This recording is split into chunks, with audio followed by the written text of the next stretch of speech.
Welcome to the Ripple Podcast. The podcast about strange and unusual things. And then the ripples that those things create. The story after the story. I'm Rosa. And I'm Angela. And this is the Ripple Podcast. Get Ripple, the bright new drink with that ring-a-ding flavor, Ripple. Hello. Hi. How are you, socially distanced sister? Well, it's hard for an extrovert like me that misses human interactions. I'm sure you love it. No, I mean, it's whatever. Honestly, it's not all that different from me right now.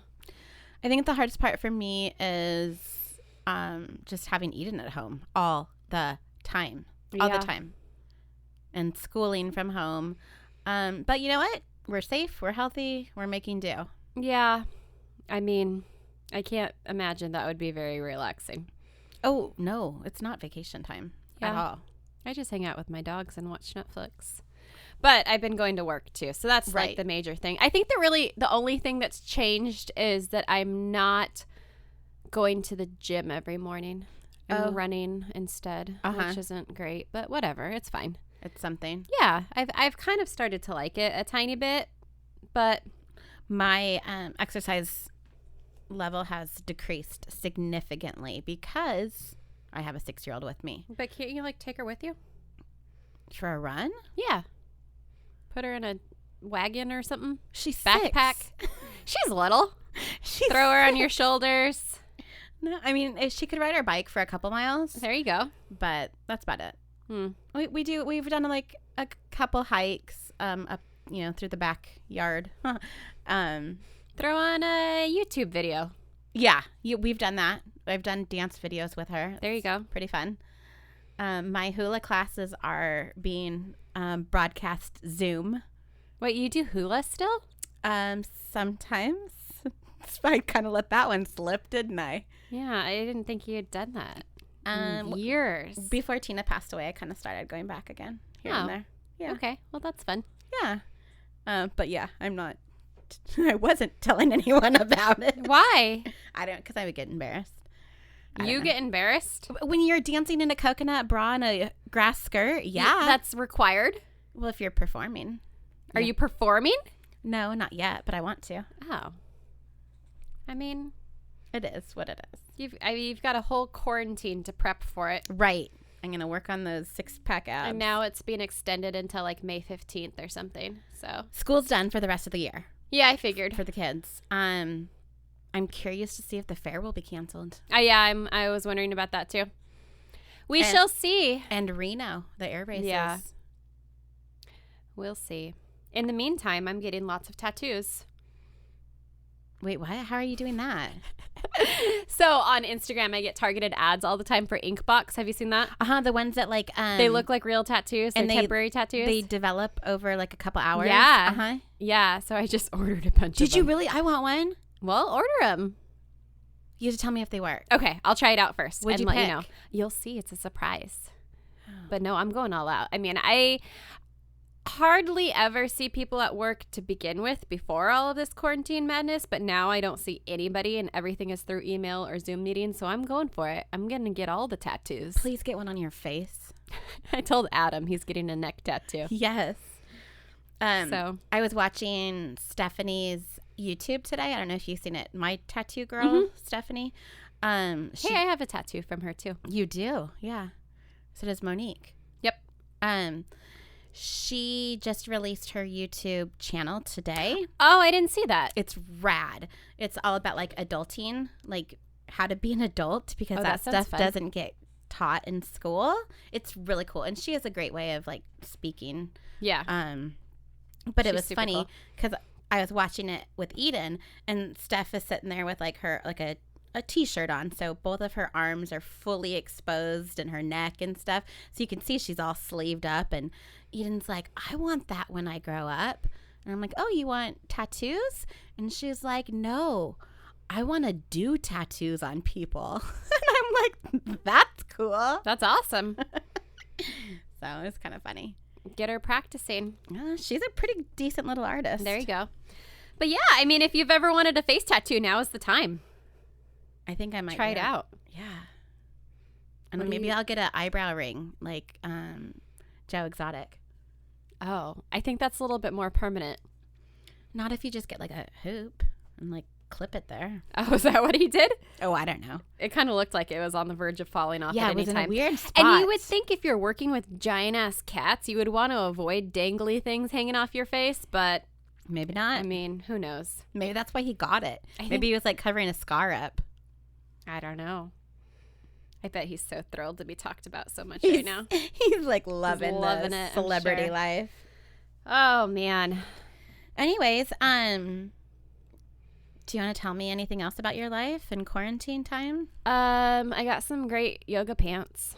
Tell me about those. I was telling you a couple weeks ago. Oh, your dupes. Yes, actually, I think I was telling you when you did your Lululemon story. Was it back then? Yeah, because I ordered them a while ago. Uh-huh. So there's these awesome Lululemon dupes on Amazon, and they're from the brand CRZ, and they're like $20, and they're awesome. Not sponsored. They're great. I ordered like 5 pairs, which probably equates to like 1 pair of actual Lululemons. And I have Lululemons, so I know the difference. Like quality. I mean, yeah. Are there side pockets? That's my question. These ones that I'm currently wearing do not have side pockets, but you can get them with side pockets. And I've ordered some. My requirement. Yes, my requirement is that they're 7/8 because I cannot wear regular yoga pant lengths because they end up scrunching up at the bottom and I look like a toddler. 7/8 are actually full length for us. Yeah. Oh, jeez. That's the excitement of my life right now. Well, I have a super, super long story to tell you tonight. So we're gonna be here for a while, I think, and we may have to make this our first 2-part episode. I think it should be. I think with the length of both of our stories, we should split it in half and we'll do a separate episode for that. Which is kind of funny that we both have such long stories because normally our stories are right on track with each other. Yeah, but we're doing conspiracies this time around, and I feel like you need to build that backstory. And mine, I don't know about yours, but mine has like 3 different conspiracy theories. Oh, mine has like 27. Oh, okay. Well, maybe not 27, but a lot. A lot. And my ripple is very small just because my backstory and my conspiracy stories are so huge. Mine too. Oh, that's funny. So, do you remember who's first this week? You're first. Am I really? You are. Okay, so strap in because we're going to be here for a bit. And do you have a drink in front of you? What are you drinking? I do. I have... to go along with mine, since we're socially distancing and we have our own separate drinks this time around. This will be your hint so you can guess what my conspiracy theory is about. But I have Eagle Rock, Kentucky bourbon. And here, I'll show you the picture. It has an eagle flying on it. And, yeah. So that's all I'm giving you for a hint. Tells me nothing. Absolutely nothing. But I have some Sprite to mix it with. Okay, so my drink is coffee, cream, but it's supposed to be yogurt, which I thought was gross. Yeah. So coffee. Yogurt and coffee? I guess it's kind of like a thick, like a cream. I mean. It seems like it would curdle. But milk doesn't curdle. Oh, that's a good point. I know. What kind of yogurt? Like vanilla? Plain yogurt? Yeah, just blended. I mean, people put butter in their coffee. Right, yeah. Which I tried. It's gross. I don't like it either. It was greasy. Why anybody thought that was a good idea, I don't know. So, yeah, coffee, cream, Hershey's chocolate syrup. Does it have to be Hershey's? Well, mine is. Oh. And then amaretto. Okay. And that sounds delicious. It is. It's very good. So I'll tell you what it's called in just a second. Okay. So pretty much my first page is all my sources because I have 800. So I'm going to go fast. So melmagazine.com. Drop the .com. Okay. It'll be even faster. Live for Music. Does it sound weird to you? Yeah, it does. Yeah. All right, fine. Reopen Cobain, WordPress, Reddit, CobainCase.com, The Newport Buzz, Daily Motion, Kurt Cobain Suicide Note, there was I wonder what yours is going to be about. Yeah. The demonical.blogspot. Oh, that's a creative name. The Black Bag Gawker. And then I watched 2 movies and a case of unsolved mysteries. Oh, unsolved, like the BuzzFeed one? Or it's like back from like the 90s. Oh, never mind. Unsolved Mysteries, like the TV show. Okay. And then, so I watched Soaked in Bleach and then the Kurt and Courtney story. So there's all that. So obviously I'm doing the Kurt Cobain conspiracy. And a little backstory just for like a personal story on this. So I was in high school, right? Yeah, when this happened. Yeah. And what year was it? 94. Oh, okay. And I was on the phone with my friend Julie Olson, and we were both listening to K-Rock at the time, and the DJ came on, and he was saying like, oh, you know, they think they found Kurt Cobain's body. And so Julie and I are talking, and we're waiting, and they're playing music, and then all of a sudden, a song is interrupted, and the DJ comes on, and he confirmed it was Kurt Cobain. And Julie and I were just like, oh my gosh, like, I can't even believe this. And I was telling one of my friends, Karen, that I was doing the Kurt Cobain conspiracy for the podcast. And she's like, oh, I remember when I heard that he was dead, I was at Raquel's house. So it's kind of funny, like, people my age. Where they were. Yeah. I'm 41. And, you know, it's kind of like, I mean, I hate to compare him to JFK, but that's like this, like the shocker of it at the time for us. I would compare it to Kobe. Not that I was aware of either the JFK or Kurt Cobain, because I'm younger. Rub that in my face. I mean, I would think that would be like a Kobe level. Yeah, a big star. For when you heard about Kobe? Yeah. Maybe. I don't know. But it was funny that we all could remember that for me. So that's my personal tie to this. So at 8:48 a.m. on April 8th, 1994, the body of 27-year-old and lead singer Kurt Cobain was discovered in his Lake Washington Boulevard home by an electrician named Gary Smith. He was found with a shotgun across his chest next to a cigar box filled with drug paraphernalia, including needles, black tar, and a spoon. Near his body was a suicide note written in red ink and stabbed into a nearby plant. Kurt Donald Cobain was born on February 20th, 1967, in Washington to parents Wendy and Donald Cobain. His younger sister Kimberly was born on April 24th, 1970. And as a child, he was described as happy, excitable, and sensitive. He loved music even from like a really young age. I watched a video of his aunt like playing recordings of him like singing songs at 2 and 3 years old. Like he was super into music. At just 4 years old, he started playing the piano and making his own songs. Jeez. Yeah. I can't even do that now. His parents divorced when he was 9, and he says that was a pretty traumatic experience for him. His mom says that his personality changed a lot during this time, and he seemed angry and withdrawn. In a 1993 interview, he elaborated and said, quote, "I remember feeling ashamed for some reason.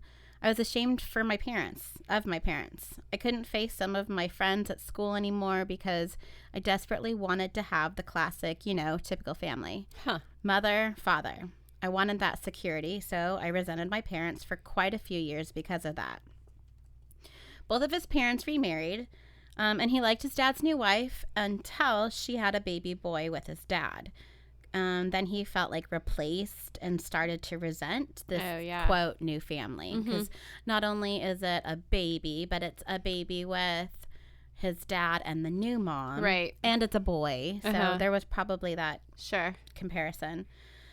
Kurt's mom started dating a man that was abusive. And Kurt himself witnessed him beat her up many times. Unfortunately, she never pressed charges against him, even though his abuse had put her in the hospital. Ugh. Yeah, rough. So Kurt began acting out at school, and he was known to bully a couple other kids. He was disrespectful towards teachers and other adults. He didn't like sports, but his dad forced him to join the wrestling team.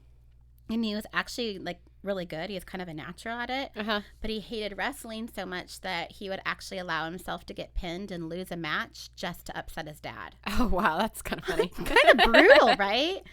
And then he would do the same thing when his dad signed him up for baseball. He'd strike out on purpose. There was a boy at his school that Kurt made friends with. And this boy was bullied a lot and teased because he was gay. But because Kurt was his friend, he started getting teased as well. But Kurt actually liked that because this meant that people left him alone and he didn't want to be around people. He stated, quote, "I started being really proud of the fact that I was gay even though I wasn't." Oh, that's weird. So because, like, you know, back in like the 80s, late 70s, you know, kids were teased about it. And because he was, quote, being called gay, no one wanted to be his friend. No one wanted to hang around him. So it was just him and his friend, and he liked it that way. Later in interviews, Kurt said that he was, quote, gay in spirit. And in one of his journals wrote, "I am not gay, although I wish I were, just to piss off homophobes." His parents sent him to a counselor to work on these anger issues. And the therapist thought that he would do better in just one home instead of going back and forth between his parents' homes. So his mother decided to give full custody to Kurt's dad. And I think with that, he kind of felt, you know, ditched by his mom.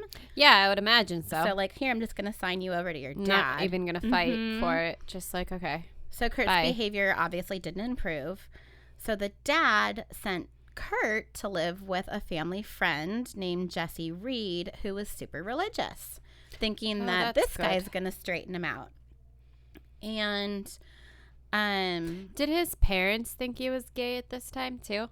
You know, that wasn't said. He was described by family members as kind of being feminine. He was, you know, small, like skinny, but no one really said that one way or another. He later on, and I may have the quotes here, he later on says that he could have been bisexual, but, you know, no question. So on Kurt's 14th birthday, Kurt's uncle offered him either a bike or a used guitar. Kurt chose the guitar. Kurt played left-handed even though he was forced to write right-handed. During his teenage years, he found the Pacific Northwest punk scene and frequently attended punk shows in Seattle as an escape from his everyday life. He started living with his mom again when he was a sophomore in high school, but just 2 weeks before he was supposed to graduate from his senior year, he dropped out of school. Around this time, he formed the band. This is his first band. Fecal Matter. Oh, great. That's a fantastic band name. And he's like spending all this time with this band, and his mom said, like, listen, you're not graduating from high school. You're not going to just hang out here and just float. You need to either get a job or move out. So she gave him just 1 week to do that. And when he didn't get a job within that 1 week, she packed up all of his stuff. And again, he felt super rejected. And he started couch surfing and sometimes sleeping under a bridge. And I don't know how well you know Nirvana music, but there's a song, Something in the Way, that I love, love, love. And he says that he wrote that song about the times that he spent just kind of couch surfing and living the homeless life. Never heard of it. So pretty. In 1987, the this is band... before I was born. Shut up. I didn't exist then. I was 9. Oh, thanks for doing that math for me.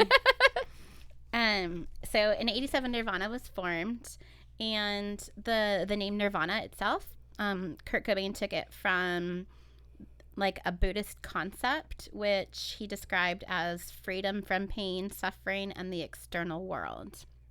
In 91, their second album came out, and that was called Nevermind, and that's kind of what shot them to stardom. Their first album, Bleach, I think is a good album, but it didn't get the attention that Nevermind did. Nevermind's the one with that little baby. I was just going to ask that. What's the one where they threw the baby in the pool? Yeah, the little boy baby. I saw some like random clickbait article a long time ago where it's like, where is that baby today? Oh, funny. That's really funny. How weird would that be? It's like, yeah, when I was a kid, my parents threw me in a pool to be on a Nirvana cover. That'd be so cool, though. Yeah, I kind of would. And on the Nevermind album was the song Smells Like Teen Spirit. I had that deodorant. Well, so funny side story here, something I read. One of his girlfriends at the time was like rubbing up on him, and apparently she was wearing Teen Spirit. Oh my gosh, is that really where it came from? Uh-huh. That's so funny. And he didn't know. He didn't know like what Teen Spirit was because it was a girl's deodorant. Uh-huh. It was great. It was like a fluorescent green. Purple. Uh-huh. And so the girlfriend, I think it was the girlfriend, spray painted on some random wall, Kurt smells like Teen Spirit, because she had, rubbed up all over him. And she was just kind of writing it to be funny because like he smelled like a her. girl. And that's where the song comes from. That's so funny. I thought it was the other way around. I always thought that the deodorant came after. No, the song is Teen Spirit. About deodorant. Uh-huh. So because of the popularity of that song, that subgenre of like grunge was kind of created. Kurt became the spokesman for Generation X, and this was not a title he wanted. He believed that his message was being misrepresented by the public. He strongly opposed racism, sexism, and homophobia. And they thought that was what? Wait, what? How does that connect? So he didn't want to be known as the spokes because he thought that generation was racist and sexist? Right. Okay, right. gotcha. He thought that, people were reading his lyrics and reading them as like, oh, I'm angry and I'm racist and I'm sexist. I mean, he had a song called Rape Me. Oh, yeah. There was that one. So, yeah. Well, he needed to be a little bit more clear about that. Yes. But okay, it's right here. So he put on one of his albums, I think it was his albums. Anyways, it's a quote that says, if any of you in any way hate homosexuals, people of different color, or women, please do us one favor. Leave us the fuck alone. Don't come to our shows and don't buy our records. So I had no idea. Yeah. The song Polly, I should have made you listen to this album before I did this because that's another great song. It's on the Nevermind album.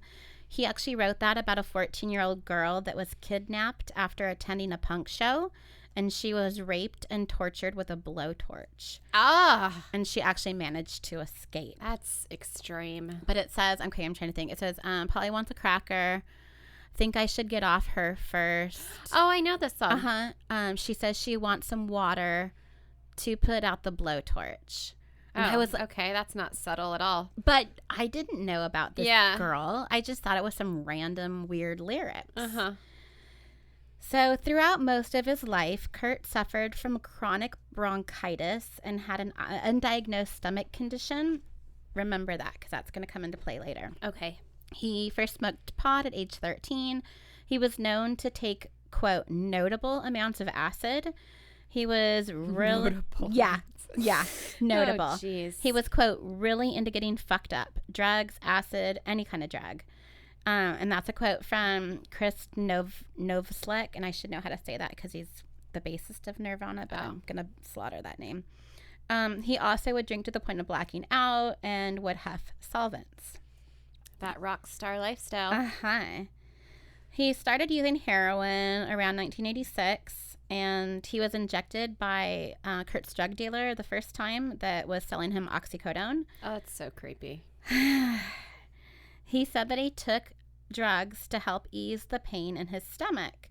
Oh. Uh-huh. So Okay. he was kind of like self-medicating. And you said that his stomach pain was not diagnosed? It was undiagnosed, correct. Huh. But he later confessed to using the stomach pain as an excuse to use the drugs. Because I was just going to go out on a limb and say that maybe drinking until you black out might cause some stomach pain here and there. Well, and I myself have never done heroin, But apparently a lot of people get really bad stomach aches and will throw up from heroin. I had no idea. You know, I don't know. So Courtney Love and Cobain met on January 12th, 1990. And he wasn't really into her at first because he didn't want to be in a serious relationship. He actually ignored her for a while. And then finally they'd make like a date to meet, but he kept canceling on her. And he said, I was determined to be a bachelor for a few months, but I knew that I liked Courtney so much right away, and that was a really hard struggle to stay away from her for so many months. They got married on February 24th, 1992 in Waikiki. Courtney wore a satin dress, and Kurt wore green pajamas. Oh. He said he was too lazy to get dressed, so he just got married in those.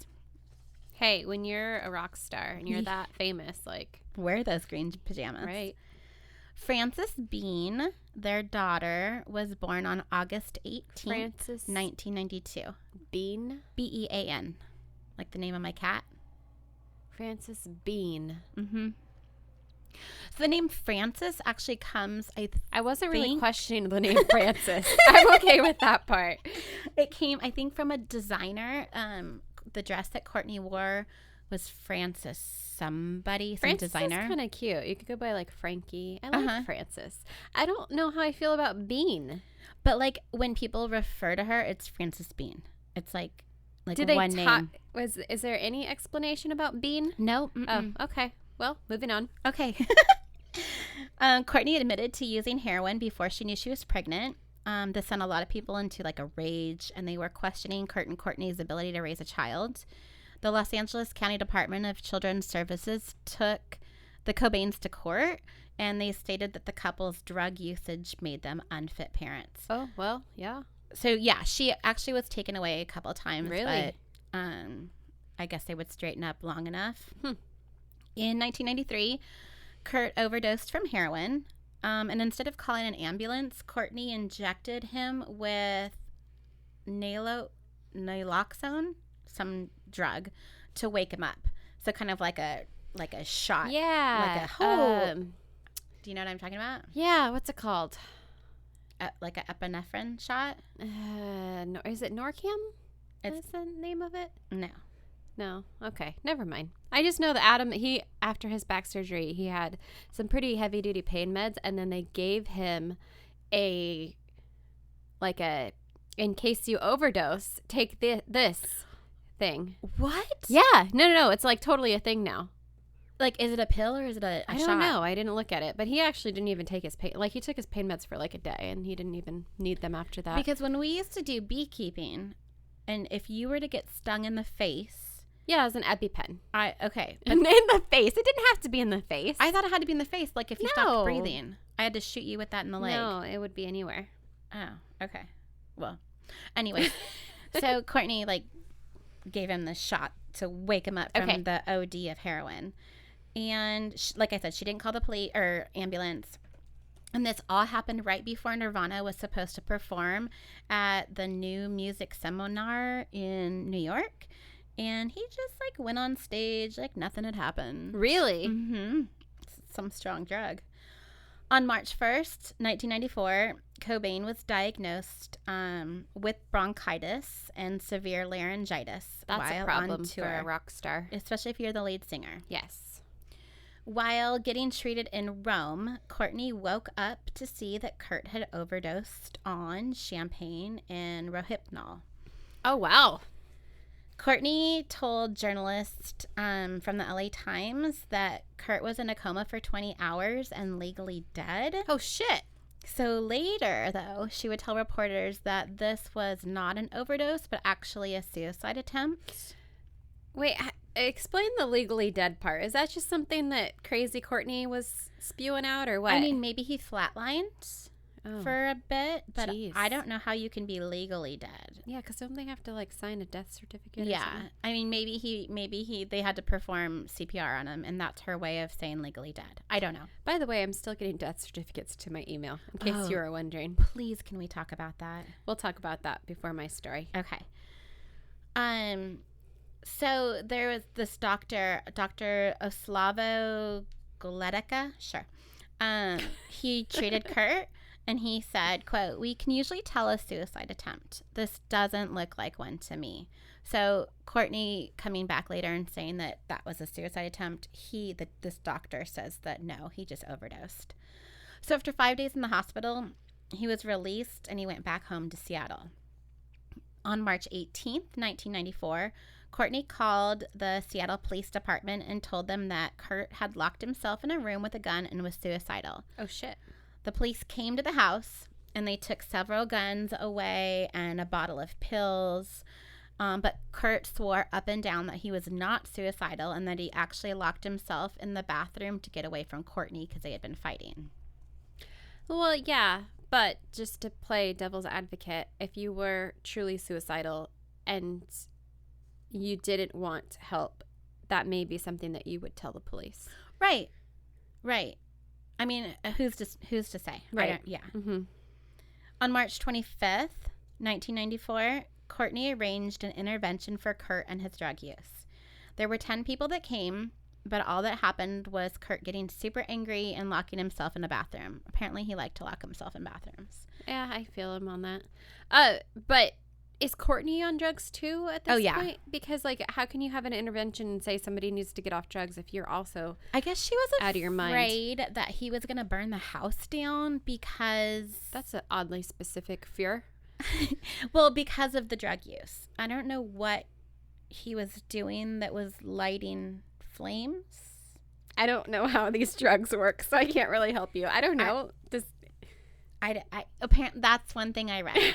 I didn't include that, but apparently she was worried that he was going to end up burning the house down by accident. Well, so yeah, that's a problem. So 10 people came to this intervention and he got super mad, but then a few hours later he's like, okay, fine, I'll go into the detox program. Okay. Progress. So on March 30th, so March 18th was the police department coming. Yes. March 25th was the intervention. March 30th is him going to leave to rehab. He got all of his guns taken away, but he got a shotgun and a box of ammunition from a friend named Dylan Carlson. Okay. And he told Dylan that he was afraid of intruders coming onto the property and he needed the protection. And Dylan Carlson told Rolling Stone, quote, "He was going out to LA," that's the rehab place. Okay. "It seemed kind of weird that he was buying the shotgun before he was leaving. So yeah, I mean, yeah, you're not going to take it to rehab with you." Exactly. So, Dylan being the good friend, he's like, "I'll hold on to it for you until you get back." Okay. So Kurt went to the Exodus Recovery Center in Los Angeles on March 30th, 1984. The staff there was not informed of his past depression and past, quote, suicide attempts. That seems like an important thing for somebody at a rehab center to know about. It seems if you're going into a medical facility, especially if it's for rehab, they would want your medical history? You would think. Yeah. So friends that visited him that kind of went with him to the rehab place said that he seemed happy. He actually was playing with Frances in the garden. Frances Bean. And then the next night, Kurt goes outside to smoke a cigarette, and he climbs over the 6-foot fence of the recovery center and hopped a flight to Seattle. But he was there voluntarily. Correct. So he didn't need to hop a 6-foot. He's just showing off. There's no need to hop a fence. You could just leave. Practicing for a Spartan race. Okay. April 2nd and 3rd, Kurt was spotted around Seattle, like at his hangouts and stuff, but he had had no contact with family or friends. On April 3rd, Courtney hired private investigator and retired LA County Sheriff Deputy Tom Grant to find Kurt. There were no reported sightings. So he didn't go Kurt home on April 4th. Well, you'll see. Okay. Courtney called in a missing persons report to the Seattle police pretending to be Wendy O'Connor, who is Kurt's mom. So she's like, 911, my name's Wendy O'Connor, and I can't find Kurt Cobain. Why is she pretending to be his mom? I don't know. Courtney told the police that Kurt was suicidal and had a shotgun. Oh. But the whole time, she's acting like Kurt's mom. Courtney stayed in LA at her attorney Rosemary Carroll's house because she was like doing stuff with her band Hole. And she sent Tom Grant, the PI, to look for Kurt and told him to go with her friend Dylan Carlson, the guy that got in the shotgun. Mm-hmm. You're getting these people together. And according to Rosemary Carroll, Courtney specifically asked Dylan Carlson to check the closet for the shotgun and to go and check the greenhouse. But later, if you ask Dylan or Courtney this, they'll both deny it. Drugs.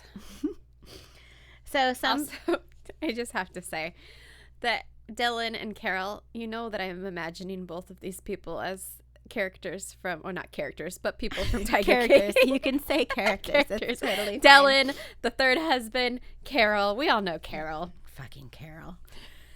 So some believe that this was Courtney planting the idea to the police that Kurt was suicidal, when instead she was planning his murder. Mm-hmm. So we're getting into some conspiracy stuff now. The beginnings of it. Okay. Tom Grant, the PI, and Dylan, shotgun, went around to Kurt's normal hangouts. These are all places that Courtney said to go and check. And then they ended up at the house around 2 a.m. And it's raining. It's 2 a.m., so it's dark. It's, a big property. There's lots of trees. They searched the entire home, like basement to attic, all over, and they didn't find Kurt. And Dylan made the comment that he'd never seen the house so clean before. They did, however, notice that Michael DeWitt, the nanny that took care of Frances Bean, had been in the house because his bed was unmade, and depending on what source you read, he was either passed out in the bed, which I'm sorry, but if you're a nanny and you're passed out, where's Bean? Right. And his TV was on. So if he was there or not, there were signs of him. Well, where's the kid? I don't know. The kid is missing in a lot of this. A lot. Hopefully with someone taking care of her, because she actually turned out normal. About 20 hours later, Tom and Dylan go back to the house and search again. This time they find a note that was left by Michael DeWitt, and it was on the main staircase, right in view where they, couldn't have missed it. Okay. It was definitely not there the day before when they searched. And it said, Kurt, and this is reading the note, "I can't believe you managed to be in this house without me noticing. You're a fucking asshole for not calling Courtney and at least letting her know you're okay.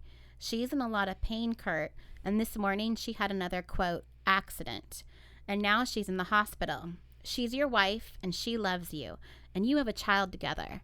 Get it together. Go and at least tell her you're okay, or she's going to die. It's not fair, man. Do something now." And Tom Grant, he says that he felt that note was super phony and was actually intended for him to find. So what was this accident? Was Courtney, did she OD again or something? She did. And so that same day that note was found, someone in Courtney's hotel room had called 911 and said that someone had overdosed. And Courtney was taken to the hospital, but she was actually released. Who was there with her in the hotel room? Well, sources say or speculate that she actually called 911 on herself. Huh. And, interesting. So she was only in the hospital for 2 hours. They released her. But as soon as she left the hospital, she was immediately arrested for possession of drugs, paraphernalia, and a stolen property, which was a doctor's prescription pad. Oh, shit. And as soon as Michael DeWitt, the nanny, found out about this, he hopped a plane and flew to California to be with Courtney. Okay. So he left the note. Mm-hmm. He says he left the note? It was written from Michael, but it wasn't there the night before. But did he say that he wrote it? Yeah. Okay. He did. Okay. And he's saying Kurt, I can't believe you're... And she's in California. Right. Huh. Okay. And Kurt has been missing now since April 2nd. I feel like I need one of those big wall maps in front of me and like start stringing things together. People and time. So we have the note, but it's a suspicious note, but he says he wrote the note, but he also went out to see Courtney. Okay. Right. Gotcha. So April 2nd and 3rd, remember we saw Kurt was spotted. Yes. April 4th, he was not seen. Courtney called the police, and then for 2 days, the PI has been looking for him. Okay. So now we are at April 5th, and that is what the official reports say that the date is that Kurt shot himself. But obviously, many people believe that he was murdered and Courtney was behind that murder. So some say that she was jealous, and if she couldn't have Kurt, then no one else could. Some say jealous of what? Was he cheating on her? He wanted a divorce. Oh, okay. And she was in a band as well, and obviously Nirvana was way more popular than Hole. Mm-hmm. Yeah. And some say that she just wanted his money and his life insurance. Oh, okay. But at the same time, like, if you are even the ex-wife of a superstar like that, I feel like you would still get a ton of money just by doing interviews and appearances and sure, but are you going to get the publicity? Are you going to get the sympathy? I would think so, yeah. From just a divorce, not because your husband killed himself. Because a week after Kurt, quote, killed himself, Hole's album Live Through This was released. 1 week after. So Kurt's autopsy was completed on April 8th, 1994, the same day that Kurt Cobain's body was discovered by an electrician that was hired by Courtney to install security cameras. So they didn't have security cameras? And that's 94. Oh. Okay, so remember how Tom and Dylan searched the house and then they went back to, Yep. Well, they never searched this greenhouse. Then they didn't search a basement to attic. No, because it was not attached to the house. Oh, come on. This guy was a retired LA sheriff or something? And claiming to be a private investigator. Oh, he should be fired. But he apparently didn't even know it was there. And it was because it was dark when they were searching. It was hidden behind trees. And he says, if you didn't know it was there, you wouldn't see it. And he says, quote, "It was just really strange to me that the one place on that entire property that we never searched was the one place I was never told about."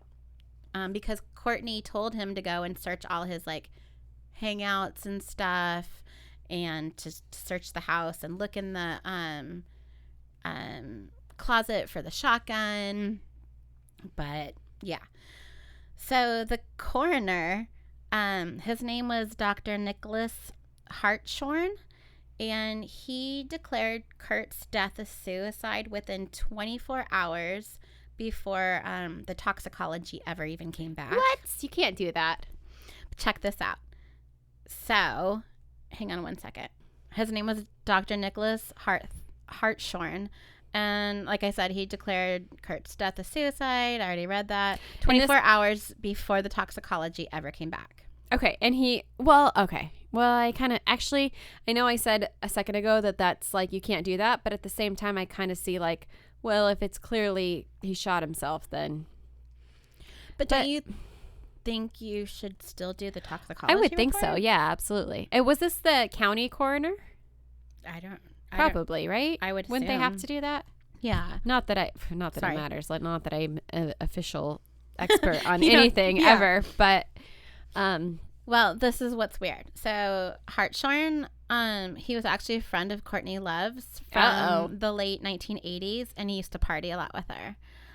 He was on the punk circuit, promoting bands, and he actually promoted some of Kurt's bands as well as Hole's. That seems like a conflict of interest right there. Absolutely. There's so it says critics they allege that this case should have been investigated as a homicide and not initially begun with the conclusion of a suicide because it was a conflict of interest. Yeah, because he was a fan of Courtney's Hole. Oh, gross. Hartshorn, the doctor, he actually was later killed in a base jumping accident in Switzerland. Oh, shit. Mm-hmm. So, yeah, that was weird. So these are some of the different theories, right? We're starting to get in, like I said, there was like a whole bunch of different conspiracy theories. Yep. The whole heroin. So everyone knows that Kurt and Courtney both did heroin. Yes. That was no secret. And Kurt had done heroin right before he killed himself. And he actually left a box, like a cigar box, full of the drug paraphernalia next to his body. Right. And I saw a bunch of them from some of the crime scene photos. Oh, there's crime scene photos. There's quite a few, and I'm going to talk about that too, but obviously nothing like real graphic. Some of them are still creepy enough though. But yeah, you see the old like cigar box, and you see a spoon and syringes and stuff. But post-mortem tests found a very high level of the drug in his body, and 1.52 milligrams per liter of blood. This is 3 times the maximum lethal dose. And a lot of professionals say that this amount of heroin is so much that Kurt would have been like unable to hold the gun and pull the trigger without passing out. So even if that amount of heroin wouldn't have killed him, because, you know, maybe he had a tolerance. Yeah, I was just going to ask. Like, I mean, I don't know how heroin works, but I know, like, with alcohol, you can build up a pretty high tolerance. But this is 3 times the maximum lethal dose. Interesting. But, okay, so say that, you know, didn't kill him right there. That's just that amount. But to put the shotgun and pull the trigger, because it was a 20-gauge shotgun, like, and he put it to his mouth and pulled the trigger. Okay. So to be able to, like, have that coordination while you're that high would be very difficult. Okay. And that 20-gauge shotgun, because of the long barrel, like, to put that in that position and aim it, people say that it would have been hard, if not impossible, to shoot yourself in the head with it. Like, the way that the bullet, like, the direction it went. But it's a shotgun. Mm-hmm. So you might not have to be very accurate. Depending, like, do you know? They say that he put it to his mouth. Right. But because of the long barrel. So yeah. No, I see what you mean. Like, and where you have to put your hands to pull the trigger. Okay. And the direction that the bullet went out, they said that it would have been almost impossible. Did they know what kind of round he used? I mean, obviously they know, but did it say? Because if he used, like, something that spread, then you wouldn't really have to be very accurate. What is that called? Something. There's like birdshot, buckshot, and slugs. Yeah. There's pictures. Oh. Of the rounds. Oh. Like the BBs or whatever. I don't know. I know very, very little about stuff like that. But I do know with shotguns, that you can have something. Yeah. Ammunition. Yeah. Okay. The police argue this, though, that they say that it wouldn't have been impossible. There were theories that the gun had been melted down as part of a conspiracy. I heard about this, but I forgot the details. But the police released the photographs of it. So that was 2016. Just rumors? Mm-hmm. Okay. There was a thing where Courtney asked that all of Kurt's guns be melted down. So I think that's where that started. Oh, I see. So all of his other guns, I guess, that were confiscated by the police, she requested them be melted down. Okay. That's understandable. The shotgun that was purchased by his friend Dylan had been legally bought by him, because remember, all of Kurt's guns were taken away. By him meaning by Dylan? Right. Okay, so there wasn't like a legal transfer of ownership. No, he had bought it and then given it to Kurt. I'm surprised he still gave it to him, considering Kurt liked to jump the fence and skedaddle out of rehab. Well, yeah, that's a good question, because this is before he bought it, before he went to rehab. Yeah. And so maybe he had left it in the house somewhere for him. Oh, I thought Dylan said, I'm going to hold on to it. He did. He did say that. But maybe I'll hold on to it and leave it in your closet for you. I don't know. Okay. So apparently the gun, the shells, So the casings and stuff. The pen and the note, that the suicide note, all had no fingerprints that were identifiable on them. The pen too? Mm-hmm. Because I could see how a note might, maybe, I don't know how fingerprints work, but I don't see fingerprints on notes. But a pen, I would think it would absolutely have fingerprints. And the gun and the shell. Oh, the gun too? Right, and the shells. None of it. Oh, that's suspicious. And the gun actually wasn't even checked for prints until May 6th. Oh. So it was a full month later. I wonder if, well, no, fingerprints don't really go away. Unless the gun is handled by a bunch of people. So that brings me to the suicide note. So Kurt wrote the suicide note and he addressed it to his childhood imaginary friend, Buddha. It's Boddah.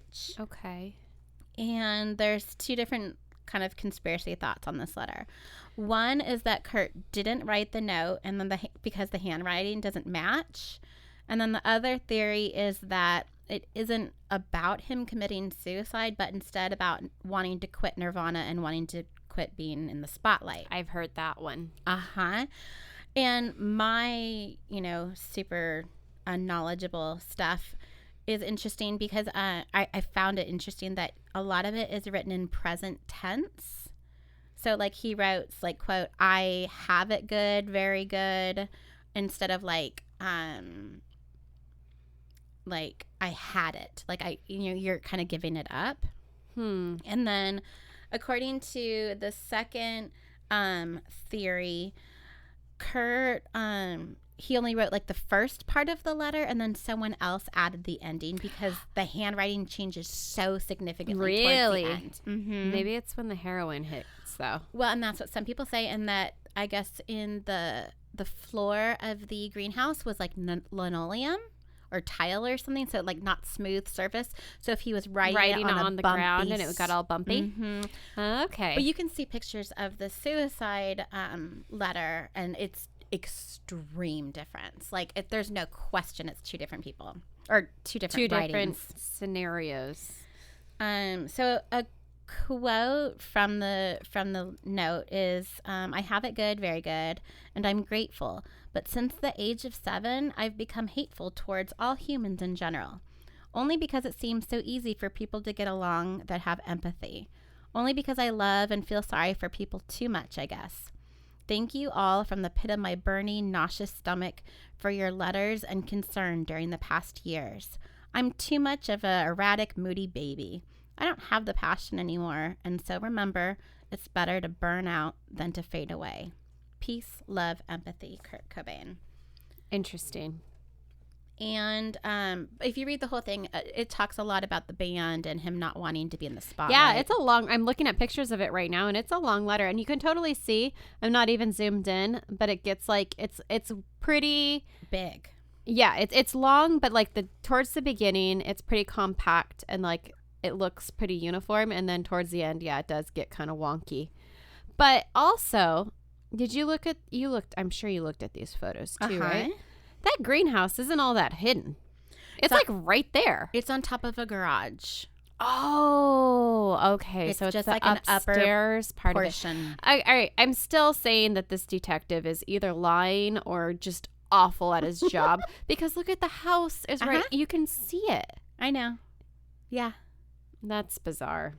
But something fishy there. Even some police who don't agree with Tom Grant's, theories, if you parked where he parked, you can't see the greenhouse from where he parked. But I guess he just sucks at his job, because like, wouldn't you want to know the borders of the property? You look at Google Maps. The perimeter. It's not like it's freaking hidden in a jungly forest type situation. And I don't know. It just seems obvious. But that's only one tiny, tiny piece of this entire story. Right. There's a lot to it. Okay. So, the note itself was only released because Tom pretended to need glasses to read it when Courtney showed it to him. So, she had this note. And she wasn't like letting anyone have it, and he's like he was talking to her because at this time Courtney still thinks that like he's on her side and trying, you know, she's the one that exactly hired him. And so he's like, she comes up to him and she's like, Tom, read this, look at this, he, you know, this is the letter. And he's like, oh, you know what, I don't have my glasses, can I go make a copy of this really quickly on the fax machine? Hey, private investigator that I hired, maybe you should be able to see things while you're investigating. But that's how he got his hands on a copy of this So he letter. lied about that. He did. He totally did. And then is he the one who released it to the public? He did. All right. So the guy's a scumbag. Well, keep going. He gets scummier? We'll see. Okay. Original reports state that Kurt had barricaded himself in the greenhouse, like, and no one could get in. And in actuality, the door was just locked, like with a push, like a click, you know, one of those kind of locks. A little click lock? Like what a lot of bathrooms have, like a button. Oh, yeah. So you could like stick a thing in it and pop it open. out. Mm-hmm. Gotcha. There was a little stool in front of the door as well, but it was not like barricaded. Like anyone could have gotten in there if they tried. Okay. So they also reported that Kurt's license, like his driver's license, was left out on top of his wallet to help people identify him after he shot himself.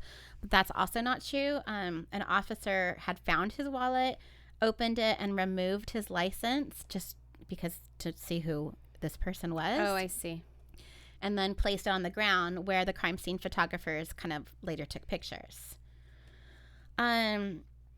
It was kind of known that Kurt Cobain only carried one credit card with him, and Courtney had canceled that card the day he went missing from the rehab center.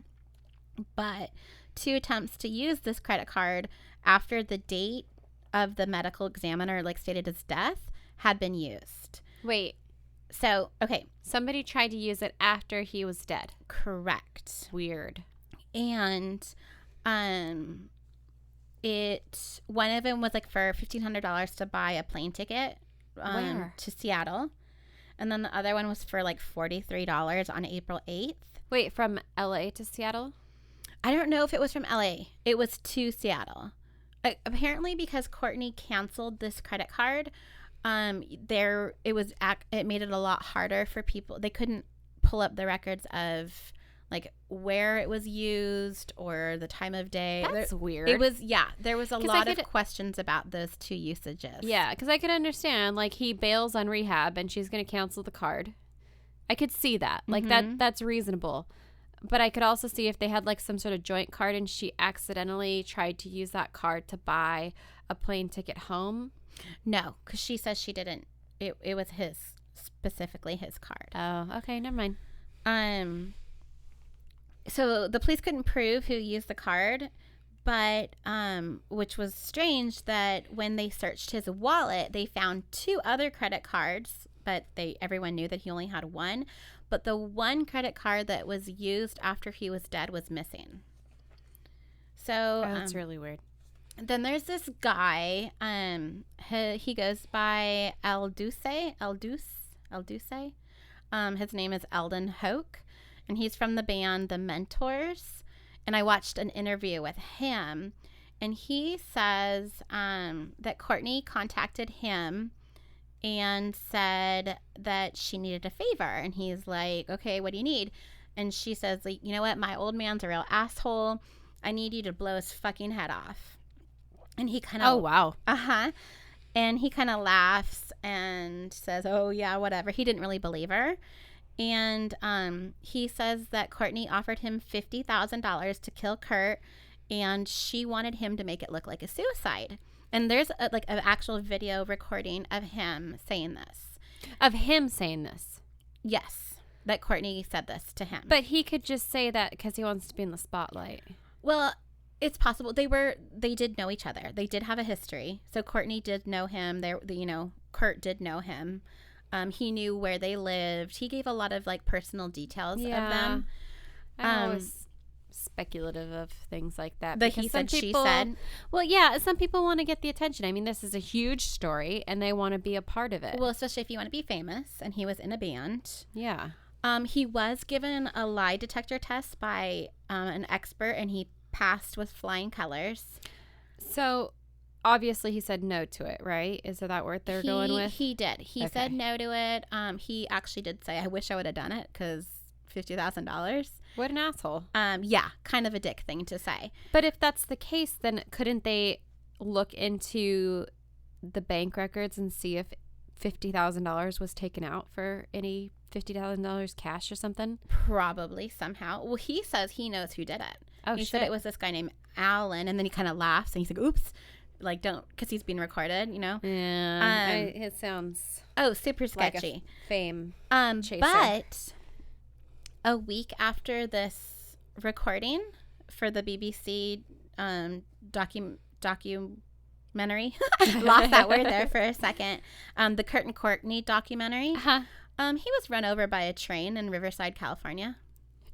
Don't laugh.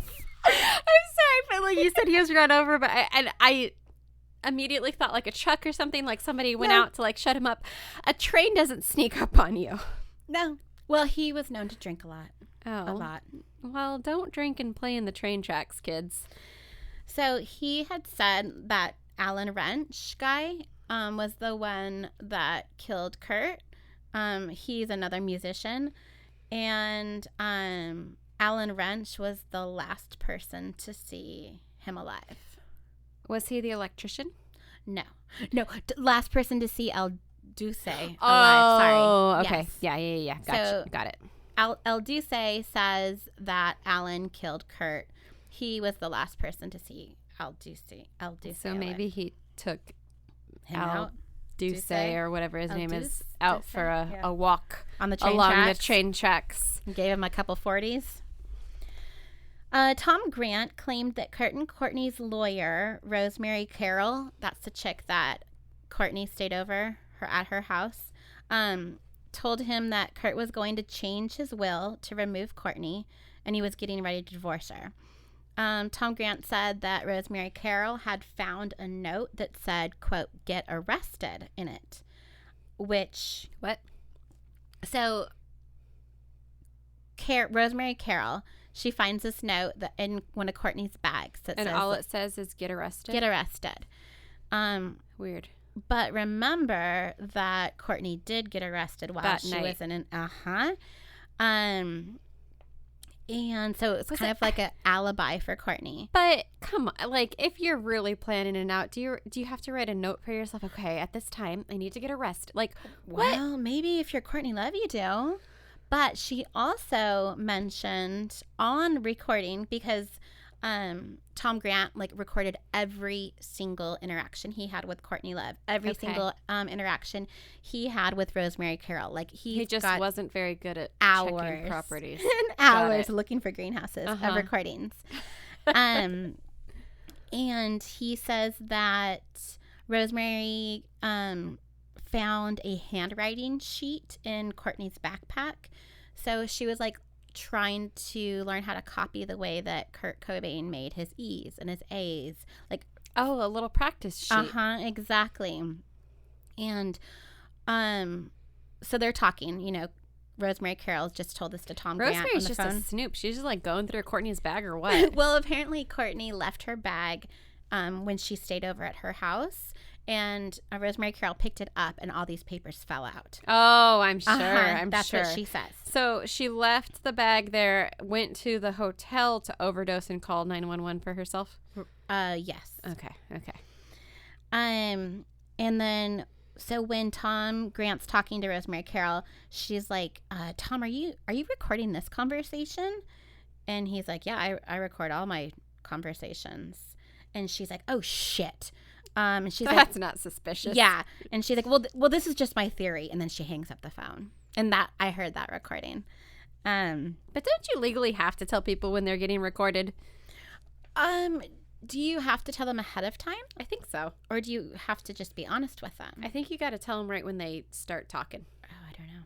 I don't know that rule. I've never recorded anybody. So Courtney's estranged father, Hank Harrison, has said, quote, "No doubt she was capable. I can't prove she pulled the trigger, but I can prove her involvement to a high degree of certainty." So that's her own dad saying that she thinks. Oh, shit. That's her dad? Uh-huh. Oh, man. And then this is the last theory, or conspiracy theory. And this is one from Courtney herself. Oh, okay. And she thinks that the CIA killed Kurt. Oh, obviously. Right. So according to her, the CIA had already tried to kill him when he was in Rome because he did an overdose because he actually was trying to commit suicide that time. But no, it wasn't actually suicide after all. It was the CIA. Okay. And she says that they could have easily hired a professional and covered it to look like a suicide. Well, clearly that's it. Case solved. End of podcast. She says, quote, "The press had reported that he was suffering from an overdose-induced coma, but he was actually a victim of strychnine poisoning." Strychnine. Strychnine. Did I say that wrong? Strychnine? Kurt refused to make the information public because he was afraid for me and Francis. "The papers I received proved that the CIA was behind the poisoning. The government had been trying to kill him for months, and I think they finally got to him. Kurt was murdered, and the CIA is behind it." However, these papers that she has that can prove this, she won't make public. Oh, bummer. So this is kind of cool. I mean, I thought, so the date today is April 10th, right? Yep. A public vigil was held for Cobain on April 10th, 1994. So how many years ago was that? I don't know. 94 to 2020? 16? No, it's more than that. 26. 26. Sorry. I was only off by 10 years. And I've had a lot of whiskey. You have a whole story to tell me. The park in Seattle Center, where more than 7,000 people came to mourn Kurt Cobain.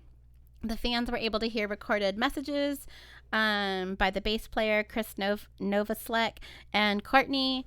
Courtney read sections of the suicide note while she was crying. She also handed out some of his clothes to some of the last people in attendance.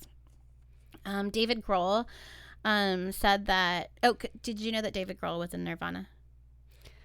I know that name. Okay. Well, he's like a music guy. Yeah, the drummer. He said that when he heard about Kurt's passing, it was, quote, "probably the worst thing that has happened to me in my life. I remember the day after that I woke up and I was heartbroken that he was gone. I just felt like, quote, okay, I get to wake up today and have another day, and he doesn't." Oh, that's really sad. So, Chris Novoselic, Dave Grohl, and then one of Kurt's best friends, Michael Stipe, the lead singer from R.E.M., yeah. The Seattle Police Department, Kurt's dad, Donald, they all believe that Kurt committed suicide. Okay. And then Michael Stipe said, because they were actually going to record an album together, so Nirvana and R.E.M. kind of like doing together. Like a collab thing. A little crossover. Uh-huh. He says, "I knew what the next Nirvana recording was going to sound like. It was going to be very quiet and acoustic with lots of stringed instruments. It was going to be an amazing fucking record. And I'm a little bit angry at him for killing himself. He and I were going to record a trial run of the album, a demo tape. It was all set up. He had a plane ticket. He had a car picking him up. And at the last minute, he called and said, 'I can't come.'" Which that's kind of suspicious to me. Yeah. When you have all these big plans. Uh-huh.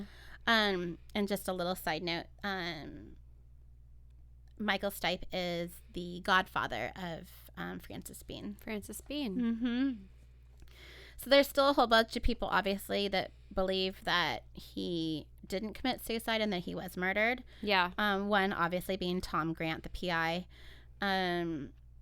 He went on, like, a bunch of shows to talk about it. I don't like that.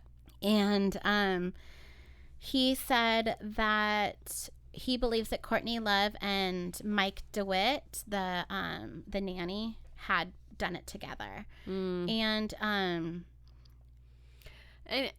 where was he? We never really found out because, like, no one knew where the bean was. And no, I don't know where she was. It was just never. Right. Did you watch the court case? Wasn't it on TV? No. I mean, maybe it was, but I didn't watch it. I don't know. I mean, I feel like I've seen clips of it, but I'm not sure. When Tom Grant like kind of made these allegations that the two of them were in on it, instead of being like super outraged, she actually said, "Hey, do you want to work on some different cases for me?" Like she tried to hire him for some other cases. And like then what? I didn't elaborate. Huh? Weird. And then she also hired Mike DeWitt's father to do these like major renovations on her house, like major money renovations. And then she got Michael a job with Geffen Records as some high paying like producer type job. So there's those little ties there. Mm-hmm. But then there's Tom Grant, who you're not a big fan of. He still has like a website up that's devoted to all of this Kurt Cobain conspiracy theory. Seems scummy to me. Well, you can actually chat with Tom Grant if you want to about all of this. For a small fee. $45 for half an hour. Interesting. Did you do it? No. Come on. You got to show your dedication to this Ripple podcast. So we need the info. 12 pages later. Many of the witnesses that were interviewed for Tom Grant's Soaked in Bleach documentary have claimed that they were not accurately represented. Courtney, she sent cease and desist letters to theaters when Soaked in Bleach came out, but a lot of theaters just ignored it and played it anyways. But she never tried to sue any of those theaters, and she's never tried to sue Tom Grant. According to the spokesperson for the Seattle Police Department, they receive at least one request a week to reopen the investigation. And then in March, this is the beginning of my Ripple. This is what happened at the story after the story. The story after the story. So in March of 2014, there were 4 rolls of film which police had taken at the time of Cobain's death that had been left undeveloped and had sat in evidence for all of these years. Isn't that crazy? Bizarre. Super weird. I don't know if that's like a common practice, but I wouldn't think so. Why would you take those pictures if you had no intention of ever developing them? So when the 20th anniversary of Kurt Cobain's death rolled around, police decided to develop that film. And Seattle detective Mike Sisinski clarified, he said, "It's a suicide. This is a closed case." The photos were later released, and that's like a lot of them I saw. Okay. There's like one, it's the one that kind of like leaves me like with the chills, is a picture of his foot in like a pair of black 1-star Converse. And I don't know, it's just that one like really stood out to me. One of them shows like Kurt Cobain's arm, and it still has the hospital bracelet from the rehab center. I saw that. Oh, did you? Okay. I didn't see the foot one, but I saw the arm one. You can see his tattoo. And then the one of them's like, you can see the shotgun shells. You could see the cigar case. And then this is like kind of the stuff that's happened since his death. In 2005, there was a sign put up in Washington that read, quote, "Welcome to Aberdeen," quote, and then like a dash, "Come as you are."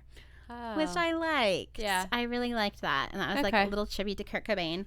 It was actually paid for and created by the Kurt Cobain Memorial Committee, which is a nonprofit organization kind of created to honor Cobain. And then they plan to build a memorial park as well and a youth center.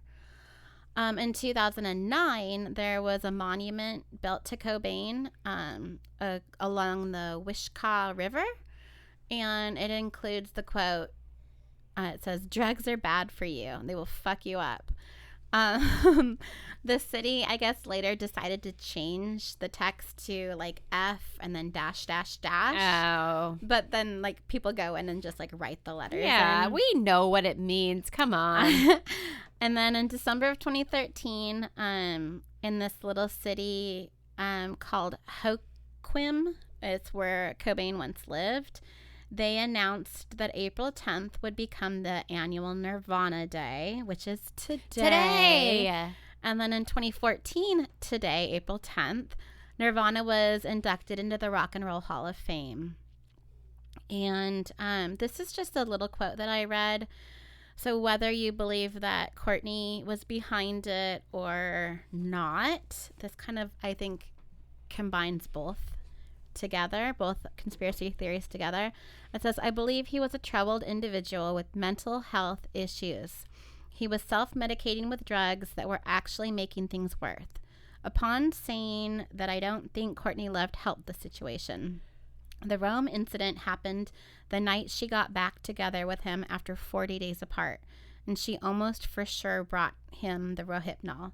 She enabled his drug habit and worsened it, and her mental instability and general drama behavior made his mental state worse. I don't think Courtney pulled the trigger or forced the Rohypnol down his throat or had some hitman do it.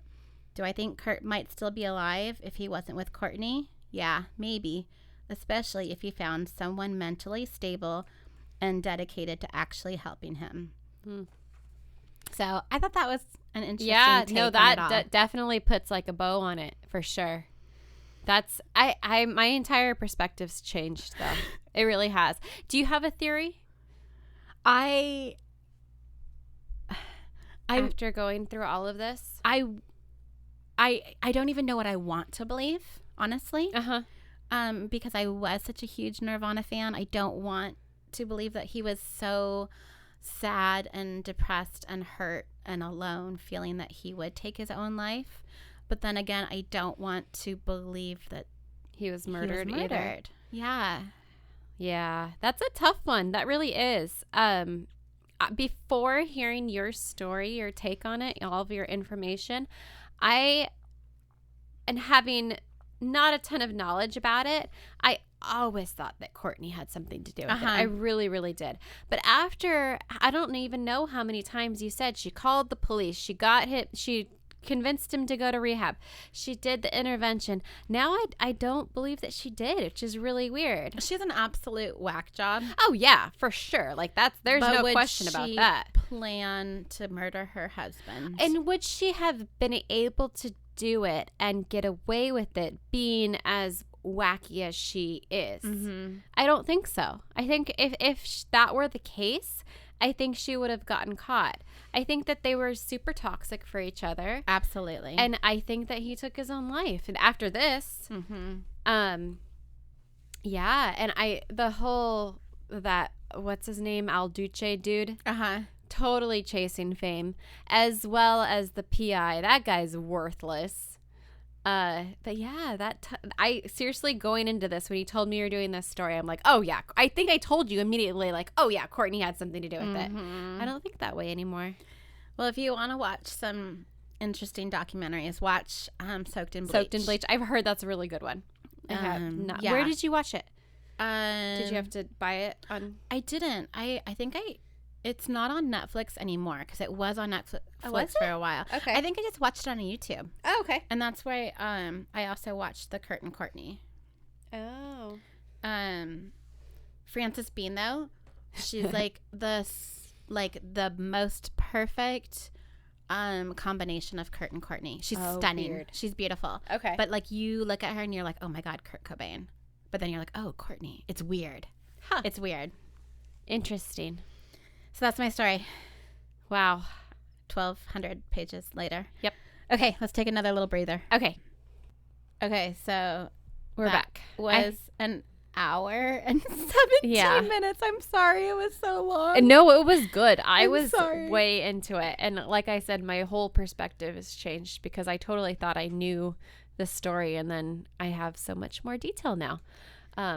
But yeah, that was a good one. Thanks. That was interesting. I'm definitely going to go watch that movie or documentary. Nick's like, you spent more time writing this damn podcast episode than you did in your whole high school career. That's probably true. So, okay. So we're going to wrap it up. Yeah. This time around. We'll call it a week. This is, we kind of expected this. Yeah. This was going to go long. So next week, do you want to say who you're doing, or do you want it to be a surprise? Oh, wait. I'm going to read you a quote, and then you can guess who it is. Okay. I have to look up a quote. Hold on. I'm waiting. Okay, this is gonna be the first one I pull up, and wait, do you have a quote picked out, or are you just reading? Wait, is this like an author? Yes. Okay, but that's not what this person is known for. Oh. Okay, here's a quote. First quote that came up when I Googled this person. Okay.